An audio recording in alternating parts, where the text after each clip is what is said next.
when in the course of human events, it becomes necessary for one people to dissolve the political bands which have connected them with another, and to assume among the powers of the earth, the separate and equal station to which the laws of nature, and of nature's God entitle them, a decent respect to the opinions of mankind, requires that they should declare the causes which impel them to the separation. We hold these truths to be self-evident, that all men are created equal, that they are endowed by their Creator with certain unalienable rights, that among these are life, liberty, and the pursuit of happiness. That to secure these rights, governments are instituted among men, deriving their just powers from the consent of the governed, that whenever any form of government becomes destructive of these ends, it is the right of the people to alter or to abolish it, and to institute new government, laying its foundation on such principles and organizing its powers in such form, as to them shall seem most likely to affect their safety and happiness. Prudence, indeed, will dictate that governments long established should not be changed for light and transient causes, and accordingly all experience hath shown, that mankind are more disposed to suffer, while evils are sufferable, than to right themselves by abolishing the forms to which they are accustomed. But when a long train of abuses and usurpations, pursuing invariably the same object, evinces a design to reduce them under absolute despotism, it is their right, it is their duty, to throw off such government, and to provide new guards for their future security. Such has been the patient sufferance of these colonies, and such is now the necessity which constrains them to alter their former systems of government.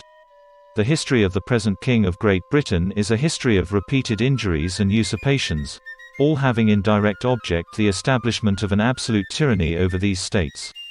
To prove this, let facts be submitted to a candid world. He has refused his assent to laws, the most wholesome and necessary for the public good. He has forbidden his governors to pass laws of immediate and pressing importance, unless suspended in their operation till his assent should be obtained, and when so suspended, he has utterly neglected to attend to them. He has refused to pass other laws for the accommodation of large districts of people, unless those people would relinquish the right of representation in the legislature, a right inestimable to them and formidable to tyrants only. He has called together legislative bodies at places unusual, uncomfortable, and distant from the depository of their public records, for the sole purpose of fatiguing them into compliance with his measures. He has dissolved representative houses repeatedly, for opposing with manly firmness his invasions on the rights of the people. He has refused for a long time, after such dissolutions, to cause others to be elected, whereby the legislative powers, incapable of annihilation, have returned to the people at large for their exercise, the state remaining in the meantime exposed to all the dangers of invasion from without, and convulsions within. He has endeavored to prevent the population of these states, for that purpose obstructing the laws for naturalization of foreigners, refusing to pass others to encourage their migrations hither, and raising the conditions of new appropriations of lands. He has obstructed the administration of justice, by refusing his assent to laws for establishing judiciary powers. He has made judges dependent on his will alone, for the tenure of their offices, and the amount and payment of their salaries. He has erected a multitude of new offices, and sent hither swarms of officers to harass our people, and eat out their substance. He has kept among us, in times of peace, standing armies without the consent of our legislatures. He has affected to render the military independent of, and superior to the civil power. He has combined with others to subject us to a jurisdiction foreign to our constitution, and unacknowledged by our laws, giving his assent to their acts of pretended legislation. For quartering large bodies of armed troops among us. For protecting him, by a mock trial, from punishment for any murders which they should commit on the inhabitants of these states. For cutting off our trade with all parts of the world. For imposing taxes on us without our consent. For depriving us in many cases, of the benefits of trial by jury. For transporting us beyond seas to be tried for pretended offences. For abolishing the free system of English laws in a neighbouring province, establishing therein an arbitrary government, and enlarging its boundaries so as to render it at once an example and fit instrument for introducing the same absolute rule into these colonies. For taking away our charters, abolishing our most valuable laws, and altering fundamentally the forms of our governments.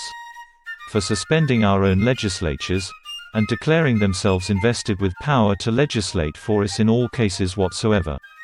He has abdicated government here, by declaring us out of his protection and waging war against us. He has plundered our seas, ravaged our coasts, burnt our towns, and destroyed the lives of our people.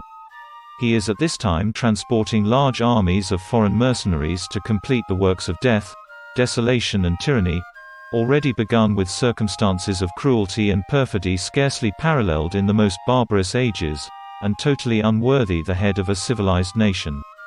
He has constrained our fellow citizens taken captive on the high seas to bear arms against their country, to become the executioners of their friends and brethren, or to fall themselves by their hands.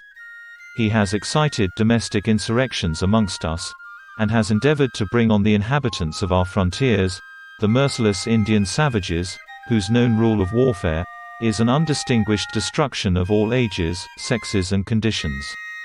In every stage of these oppressions we have petitioned for redress in the most humble terms. Our repeated petitions have been answered only by repeated injury. A prince whose character is thus marked by every act which may define a tyrant, is unfit to be the ruler of a free people. Nor have we been wanting in attentions to our British brethren. We have warned them from time to time of attempts by their legislature to extend an unwarrantable jurisdiction over us. We have reminded him of the circumstances of our emigration and settlement here. We have appealed to their native justice and magnanimity, and we have conjured them by the ties of our common kindred to disavow these usurpations, which would inevitably interrupt our connections and correspondence. They too have been deaf to the voice of justice and of consanguinity. We must, therefore, acquiesce in the necessity, which denounces our separation, and hold them, as we hold the rest of mankind, enemies in war, in peace, friends. We, therefore, the representatives of the United States of America, in General Congress, assembled, appealing to the Supreme Judge of the world for the rectitude of our intentions, in the name, and by authority of the good people of these colonies, solemnly publish and declare, that these united colonies are, and of right ought to be free and independent states, that they are absolved from all allegiance to the British Crown, and that all political connection between them and the state of Great Britain, is, and ought to be totally dissolved, and that as free and independent states, they have full power to levy war, conclude peace, contract alliances, establish commerce, and to do all other acts and things which independent states may of right do. And for the support of this declaration, with a firm reliance on the protection of divine providence, we mutually pledge to each other our lives, our fortunes and our sacred honor. We hope you've enjoyed our presentation of the Declaration of Independence. Please consider leaving a like, comment, and subscribing.